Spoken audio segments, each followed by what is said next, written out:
சொந்த வீடு இருக்கு, 50 லட்ச ரூபா கடன் இருக்கும். மாப்பிள்ளை MBA படிச்சிருக்கிறாரு, 8 அரியர் இருக்கும். பொண்ணுக்கு 60 பவுன் இருக்கும், எல்லாம் பேங்க்ல இருக்கும். ஆனா இங்க பொய்கள் இருக்காது, புரிதல் இருக்கும்.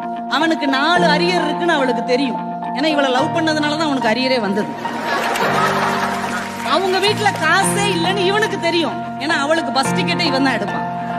அப்ப 2 பேர் குடும்ப நிலைமை தெரியும், வாழ்க்கை முறை தெரியும். அப்ப எப்படி எதிர்காலத்தை பற்றி திட்டம் போடுவது என்பது இங்கேதான் சிறப்பானதாக இருக்குமே தவிர அங்கே ஒருபோதும் அமையவே அமையாதுங்க. ஐயா, நான் நேரடியா பேச விரும்பல, சுத்தி வளைச்சு பேசுறேன். 18 வயசான ஒரு குடிமகன் ஒரு நாட்டின் பிரதமரையே தேர்ந்தெடுக்க உரிமை இருக்கு.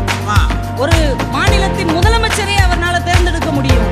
ஆனா நான் கூடவே வாழக்கூடிய வாழ்க்கை துணையை தேர்ந்தெடுக்க உரிமை இருக்கா இல்லையா? இருக்கா இல்லையாங்க?